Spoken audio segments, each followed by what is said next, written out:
الحمد للہ رب العالمین، الصلاۃ والسلام علی سید الانبیاء والمرسلین وعلی آلہ واصحابہ اجمعین، اما بعد، اعوذ باللہ من الشیطان الرجیم، بسم اللہ الرحمن الرحیم۔ بحمد اللہ تعالیٰ کہ رب ذوالجلال کے احسان اور کرم سے آج آپ کا سبق شروع ہوگا سورہ نبا سے، 30ویں پارے کی ابتدا سے۔ یہ سورہ بارکہ مکہ مکرمہ میں نازل ہوئی۔ قرآن مجید فرقان مجید کی موجودہ ترتیب کے اعتبار سے اس کا نمبر 78واں ہے، اور جبکہ نزول کے اعتبار سے یہ 80ویں نمبر پر نازل ہوئی تھی۔ اس سورہ بارکہ میں 2 رکوع ہیں، 41 آیات مبارکہ ہیں، 173 کلمات، 970 حروف ہیں صاحب خزائن کے مطابق۔ ملاحظہ کیجیے، اعوذ باللہ من الشیطان الرجیم، بسم اللہ الرحمن الرحیم۔ عما یتساءلون، عما یہ دراصل تھا ان ما استفہامیہ تھا، شروع میں ان آیا تو الف گر گیا، نون کو میم بنا کے مدغم کر دیا تو عما بن گیا۔ تو ان ما کس چیز کے بارے میں یہ جو سوال کر رہے ہیں، عما یتساءلون، یہ لوگ جس چیز کے بارے میں پوچھ رہے ہیں، سوال کر رہے ہیں، عن النبأ العظیم، کیا ایک بہت بڑی خبر کے بارے میں سوال کر رہے ہیں۔ نبأ ایسی خبر کو کہا جاتا ہے جو بہت بڑی خبر ہو۔ نبی وہ جو غیب کی خبریں دینے والا اللہ تعالیٰ جل وعلا کے بتائے سے۔ نبأ ایک وہ عظیم خبر کہ جو نبی اپنی نبوت کے بل بوتے پر اپنے رب سے وصول کر کے لوگوں کو دیتا ہے، اس خبر کے بارے میں پوچھ رہے ہیں۔ اور یہاں اس سے مراد قیامت کا دن ہے، کیونکہ قیامت کا دن ایک ایسا غیب ہے کہ جس کو اللہ کے سوا کوئی نہیں جانتا، وہ بتائے تو پتہ چلے گا وگرنہ نہیں۔ تو اللہ جو اپنے نبی کو اطلاع دیتا ہے، پھر نبی لوگوں کو ارشاد فرماتے ہیں۔ تو رب کریم فرماتے ہیں ایک بہت بڑی خبر کے بارے میں سوال کرتے ہیں، الذی وہ خبر کہ ہم فیہ مختلفون، جس خبر میں ان کے اندر اختلاف پایا جاتا ہے، کہ یہ سوجھ بوجھ رکھتے ہوئے بھی اس خبر کے بارے میں مختلف رائے رکھتے ہیں۔ یعنی قیامت کے بارے میں کفار کی مختلف رائے تھی۔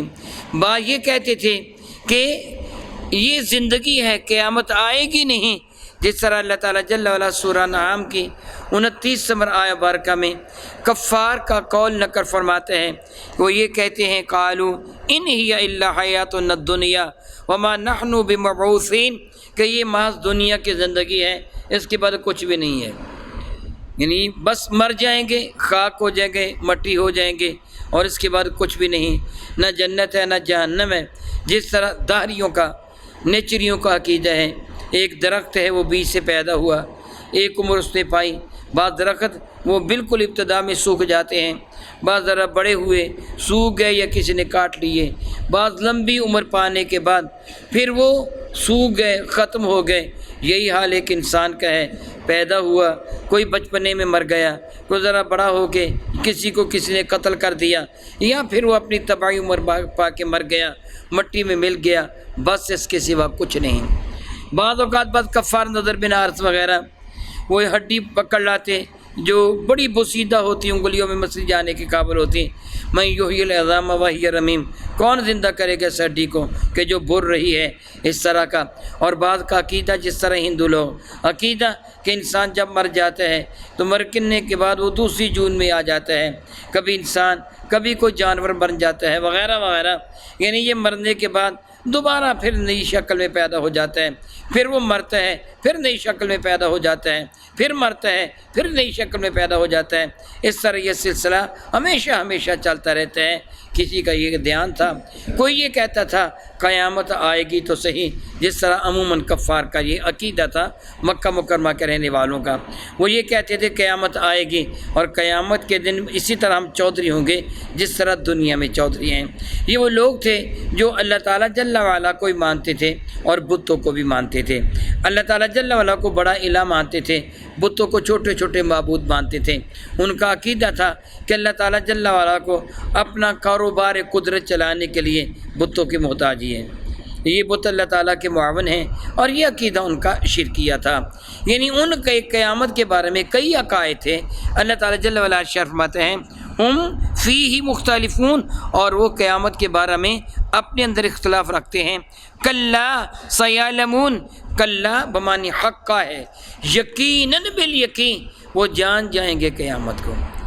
کلا سیعلمون یعنی حق کا سیعلمون، سین ان قریب کے لیے آتا ہے، ہاں ہاں ان قریب ان کو پتہ چل جائے گا قیامت کا، قیامت کے آنے سے کہیں پہلے پتہ چل جائے گا ان کو قیامت کا۔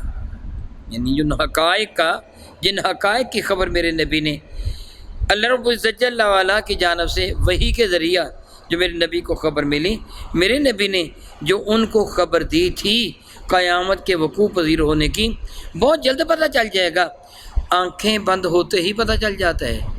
جو نبی نے خبر دی تھی وہ سچی خبر دی تھی۔ جب اسرائیل تشریف لے آتے ہیں اسی وقت پتہ چل جاتا ہے، ایمان والے کو جنت پر اس کا مقام اور کافر کو جہنم میں اس کی جگہ دکھا دی جاتی ہے، پتہ چل جاتا ہے ان حقیقتوں کا جو نبی نے ارشاد فرمائی تھی۔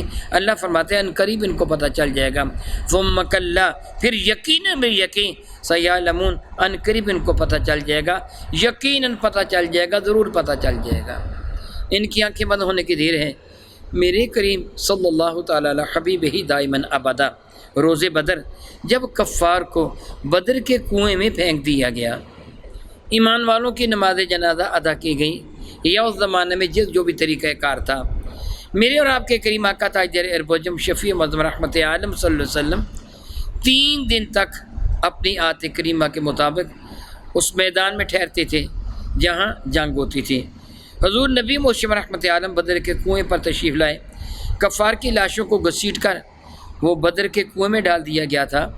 میرے کریم آقا رسول عربی شفیع معظم رحمت عالم صلی اللہ علیہ وسلم کنویں کے کنارے پر کھڑے ہو کر ان لاشوں کو مخاطب ہو کے فرمانے لگے، اوے فلاں اوے فلاں اوے فلاں، ان کے نام لے کر فرمانے لگے ہم سے جو ہمارے رب نے وعدہ کیا تھا، یعنی کامیابی کامرانی کی عطا فرمانے کا، ہم سے جو ہمارے رب نے وعدہ کیا تھا وہ تو پورا ہو گیا، تم بتاؤ جو تمہارے ساتھ رب نے وعدہ کیا تھا وہ بھی پورا ہوا کہ نہیں؟ ان سے سوال کیا جا رہا تھا، یعنی ان سے کافروں سے وعدہ کیا ہے؟ تم کو جہنم میں ڈالا جائے گا۔ ایمان والوں سے وعدہ کیا ہے؟ تم کو جنت عطا کی جائے گی۔ پوچھا تم سے جو وعدہ تھا پورا ہو گیا؟ حضرت سیدنا فاروق اعظم رضی اللہ تعالیٰ نے بارگاہ بے کس پناہ میں عرض کیا، یا رسول اللہ صلی اللہ تعالی وسلم، آپ ان سڑی ہوئی لاشوں سے گفتگو فرما رہے ہیں کہ جن کے اندر روح بھی باقی نہیں ہے۔ تو میرے اور آپ کے کریم آقا رسول اللہ نے فرمایا، اے عمر اللہ کی قسم جتنا تم سنتی ہو تم سے زیادہ یہ سنتے ہیں، البتہ یہ جواب نہیں دے پاتے۔ یعنی وہ سنتے بھی تھے اور ان سے پوچھا گیا جو تم سے وعدہ کیا پورا ہو گیا؟ رب اللہ فرماتا ان قریب پتہ چل جائے گا، ان کو ضرور پتہ چل جائے گا کہ جو وعدہ میں نے اپنے نبی کے حوالہ سے ان کے ساتھ کیا تھا وہ پورا ہوتا ہے کہ نہیں۔ کلا سیعلمون ان کو ان قریب پتہ چل جائے گا، ثم کلا سیعلمون پھر یقین بالیقین ان کو پتہ چل ہی جائے گا۔ ارشاد فرماتے ہیں اگر تم تھوڑی سی عقل رکھتے ہو، فہم و شعور کی دولت تمہارے پلے ہے، اگر تم عقل کے اندھے نہیں ہو گئے ہو تو کائنات ہستی میں میری قدرت کے دلائل تمہیں نظر آ رہے ہیں، تمہیں جاننا کچھ مشکل نہیں ہے۔ الم نجعل الارض مہادا، غور کرو ہم نے زمین کو تمہارے لیے بچھونا نہیں بنا دیا ہے، اس زمین میں کتنے خزانے اسے رکھ دیے، نباتات و جمادات زمین سے جو پیدا ہوتے ہیں، کتنے قسم کے وہ پھل ہیں، اناج یا کھانے پینے کی چیزیں ہیں جو تیرے لیے زمین میں رکھ دیں، کتنی معدنیات ہیں جو زمین سے نکلتی ہیں۔ الم نجعل الارض مہادا، تو کیا ہم نے زمین کو بچھونا نہیں بنا دیا؟ والجبال اوتادا، اوتاد وہ کیل کو کہتے ہیں کہ جس کو گاڑ کر چیز کو مضبوط کیا جاتا ہے، پہاڑوں کو اللہ تعالیٰ نے اوتاد، آپ سنتے ہوں گے اولیاء اعظام کا ذکر کرتے ہوئے، اقطاب، اوتاد، ابدال، اولیاء اللہ کے وہ جو مختلف مراتب ہیں۔ اوتاد وہ کیل جس کے صدقہ سے کسی چیز کو مضبوط کیا جاتا ہے تاکہ ڈگمگائے نہیں۔ ابدال ایک کی جگہ بدل کر دوسرا آنے والا، جس طرح میرے کئی فرماتے ہیں کہ اپنے شام میں 40 ابدال ہیں، جب ایک فوت ہو جاتا ہے تو اس کی جگہ بدل کر اللہ تعالیٰ اور بھیج دیتا ہے۔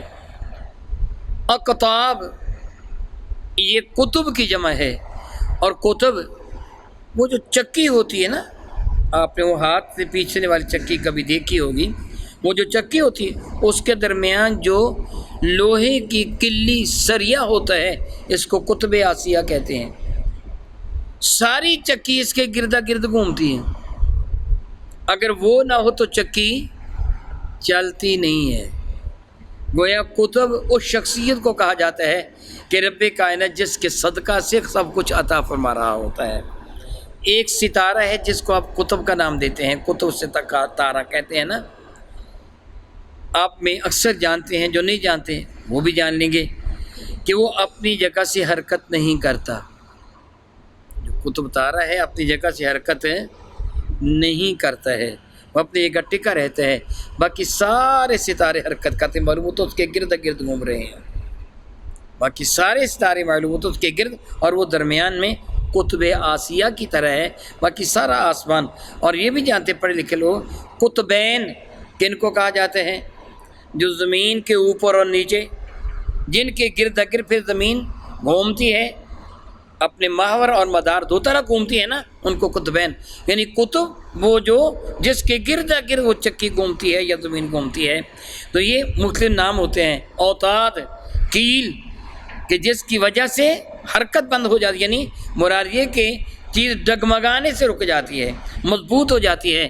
اللہ اکبر، اللہ فرماتا ہے ہم نے پہاڑوں کو اوتاد بنا دیا، زمین کو بینس، زمین کو گرنے سے، زمین کو ان بیلنس ہونے سے بچانے کے لیے اللہ تعالیٰ نے پہاڑوں کو پیدا فرما دیا۔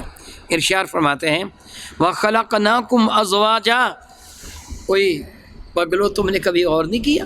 عقل کے اندھو، وہ کافرو، ایمان والوں تو غور کرتے ہیں نا، تم نے کبھی کافرو غور نہیں کیا؟ ہم نے کیا کیا ہے؟ وَخَلَقْنَاكُمْ أَزْوَاجًا، تمہیں جوڑا جوڑا بنا دیا، کسی کو مرد بنا دیا، کسی کو عورت بنا دیا۔ مرد بچہ جنم دے سکتا ہے؟ تو عورت دیتی ہے۔ اگر اللہ تعالیٰ جل وعلا دونوں کو جدا جدا نہ بناتا تو تیری نسل آگے کیسے بڑھتی؟ کیسے آگے بڑھتی؟ دونوں رب کائنات ایک ہی ماں کے پیٹ سے پیدا ہوا، ایک مرد بنا دیا، ایک عورت بنا دی، ایک کو باپ بنا دیا، ایک کو ماں بنا دیا، ایک ہی ماں سے پیدا ہوئے، ایک ہی مرد سے پیدا ہوئے۔ اس اللہ تعالیٰ کی قدرتوں کا اندازہ تو کیسے لگا سکتا ہے؟ کیسے جان سکتا ہے وہ کتنا قادر مطلق ہے؟ ارشاد گرامی قدر فرماتے ہیں وَجَعَلْنَا نَوْمَكُمْ سُبَاتًا، اور رات کو تمہارے لیے رب کائنات نے سبات، سبت کہتے ہیں آرام اور سکون کو۔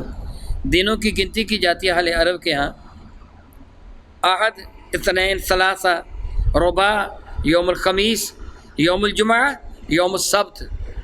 سبت کہتے ہیں آرام کرنے کو۔ یہ دراصل یہودیوں کا عقیدہ تھا کہ اللہ رب العزت جل مجد الکریم نے جب زمین و آسمان کو تخلیق فرمانے کا ارادہ فرمایا تو اتوار کے دن، پیر، منگل، بدھ، جمعرات، جمعہ، 6 دن تک اللہ تعالیٰ نے زمین و آسمان کو تخلیق کیا، اور 7ویں دن اللہ تعالیٰ معاذ اللہ تعالیٰ عرش پر چڑھ کر لیٹ گیا اور ٹانگ پر ٹانگ رکھ کے آرام کرنے لگا۔ اللہ یعوذ باللہ تعالیٰ اس کو یوم السبت، آرام کرنے کا دن کہنے لگے۔ پھر سے یہ اس طرح چلتا رہا۔ ایمان والوں کے نزدیک یہ عقیدہ کفر ہے۔ البتہ سبت کا معنی ہوتا ہے آرام کرنا۔ یہودیوں پر یوم السبت کا دن ان کو کام کاج سے منع کر دیا گیا تھا کہ سارا دن تم اپنے رب کی بات کرو گے۔ رب کریم فرماتے ہیں وَجَعَلْنَا نَوْمَكُمْ سُبَاتًا، رات کو ہم نئی نیند کو تمہارے لیے ہم لیے آرام کرنے کی شے بنا دیا۔ اللہ اکبر، اللہ اکبر۔ میں آپ سے ایک سوال کروں گا، آپ نے میرے سوال کا جواب دینا ہے۔ آپ بتائیے یہ عقل، یہ ہوش، یہ خرد اللہ کی نعمت ہے کہ نہیں؟ یہ خرد، یہ عقل، یہ ہوش اللہ کی نعمت ہے کہ نہیں؟ ہے نا۔ ہوش بھی اللہ کی نعمت ہے، بے ہوشی بھی اللہ کی نعمت ہے۔ نیند، اس کو موت کی بہن کہا جاتا ہے۔ نیند موت کی مانند ہے۔ کسی کو سکون کی نیند نہ آئے وہ بے چین ہو جاتا ہے۔ جس طرح ہمارا جاگنا اللہ کی رحمت ہے، اسی طرح ہمارا سونا بھی اللہ کی نعمت ہے، وہ بھی اللہ کی رحمت ہے۔ اور جب انسان سو جاتا ہے تو زیادہ مقدار میں آکسیجن اپنے بدن کے اندر کھینچتا ہے، لمبے لمبے سانس لیتا ہے۔ عام حالت میں ایک انسان، اس کی جو یہ پلس ہے، نبض جسے آپ کہتے ہیں، 72 مرتبہ عام نارمل آدمی کی 72 کے قریب وہ نبض یہ چلتی ہے، دل دھڑکتا ہے، اور عموماً 18 مرتبہ سانس لیتا ہے 1 منٹ میں۔ لیکن جب سویا ہوا ہوتا ہے تو پھر اس کے سانس کی مقدار کم ہو جاتی۔ کبھی آپ غور کریں، سویا ہوا آدمی لمبے لمبے سانس لیتا ہے، زیادہ دیر تک آکسیجن کو اپنے پھیپھڑوں میں روکتا ہے، اور زیادہ آکسیجن اس کے RBC WBC وغیرہ لے کر اس کے بدن کے کونے کونے میں پہنچتے ہیں، اور جو سمجھیے کہ اس کی اوور ہالنگ ہو رہی ہوتی ہے، اس کی مرمت ہو رہی ہوتی ہے۔ اور جب یہ سو کے اٹھتا ہے تو مرمت ہو چکی ہوتی ہے، یہ حشاش و بشاش ہوتا ہے، فریش ہوتا ہے۔ ایسے ہوتا ہے کہ نہیں ہوتا؟ جب آدمی کام کاج کر کے ٹوٹ پھوٹ جاتا ہے، اس کی اعضائے بدن درد کرنے لگتے ہیں، بے چینی ہو جاتی ہے، اور جسم آکسیجن مانگتا ہے، تو پھر کیا کرتا ہے؟ کبھی کبھی منہ کھول کر لمبی لمبا وہ سانس لیتا ہے، جس کو آواز سے آپ لینا کہتے ہیں، وہ جمائی لیتا ہے، لمبا سانس لیتا ہے، منہ کھول کر کے لیتا ہے، جمائی لیتا ہے، وہ سانس لیتا ہے۔ اور یہ کس چیز کی دلیل ہوتی ہے؟ اس کو نیند آ رہی ہے، یعنی زیادہ آکسیجن کی ضرورت ہے۔ پھر وہ سو جاتا ہے، جب سو کے اٹھتا ہے تو تازہ دم فریش ہو چکا ہوتا ہے۔ ایمان سے بتائیے، پھر یہ بے ہوشی بھی رب کی نعمت ہے کہ نہیں؟ کیا فرما رہا ہے کہ میں نے نیند کو تیرے آرام کی چیز بنا دیا۔ وَجَعَلْنَا نَوْمَكُمْ سُبَاتًا وَجَعَلْنَا اللَّيْلَ لِبَاسًا، رات کو تیرے لیے لباس بنا دیا ہے، سکون کی نیند تو سوتا ہے۔ اللہ کے برگزیدہ بندے وہ رات کو اپنے رب کی رضا کے لیے جاگ رہے ہوتے ہیں، کوئی سو رہا ہوتا ہے، کوئی جاگ رہا ہوتا ہے۔ ارشاد گرامی قدر فرماتے ہیں وَجَعَلْنَا النَّهَارَ مَعَاشًا، اور ہم نے دن کو تمہارے لیے معاش، کاروبار کا ایک ذریعہ بنا دیا۔ اس کے تحت علماء اکرام فرماتے ہیں بلا وجہ رات کو کام نہ کریں۔ ہاں ضرورت تو جدا بات ہے، جس طرح وہ 24 گھنٹے وہ ملنے چلتی ہیں، لومیں چلتی ہیں، وہ شفٹوں کے ساتھ آدمی کام کرتے ہیں، وہ 24 گھنٹے چلتے رہتے ہیں، وہ رزق کمانے کے لیے دن کو موقع نہ ملے تو رات کو، وگرنہ اصولی طور پر رات آرام کے لیے ہے، دن کام کاج کے لیے ہے، اصولی طور پر یہی ہے۔ لیکن اگر کوئی عذر ہو تو جدا بات ہے، اس پہ ایسی بات نہیں، پھر کوئی گناہ نہیں ہے، وگرنہ کوشش یہ کرے، آپ اچھی طرح واقف ہیں، دن کو سونے والا اتنا آرام، سکون اور وہ فریش پن نہیں پاتا، تازہ دم نہیں ہوتا جتنا رات کو سونے والا ہوتا ہے۔ رات کی تھوڑی نیند بھی مفید ہوتی ہے دن کی زیادہ نیند کے مقابلے میں، کہ اللہ تعالیٰ نے رات کو آرام کی شے بنایا اور دن کو کام کاج۔ ارشاد فرماتا ہے کہ وَجَعَلْنَا نَوْمَكُمْ سُبَاتًا، ہم نے رات کو تمہارے لیے آرام اور سکون کی چیز بنا دیا۔ وَجَعَلْنَا النَّهَارَ وَجَعَلْنَا اللَّيْلَ لِبَاسًا، رات کو تمہارے لیے لباس، چھپانے والی شے، لباس بنا دیا۔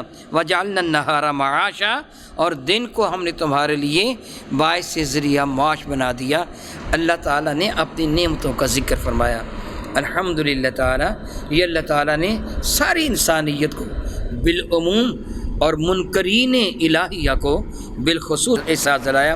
بتاؤ دن اور رات کو کون پیدا کرتا ہے؟ تمہیں کس سے پیدا کیا؟ زمین کو کس سے پھیلایا؟ پہاڑوں کو کس سے بنایا؟ جو اللہ آج جس چیز پر قادر ہے وہ کل بھی تمہیں پیدا کرنے پر قادر ہے، اس کا انکار نہیں کیا جا سکتا۔ او کما قال اللہ تبارک و تعالی، واللہ تعالی اعلم باسرار کتاب۔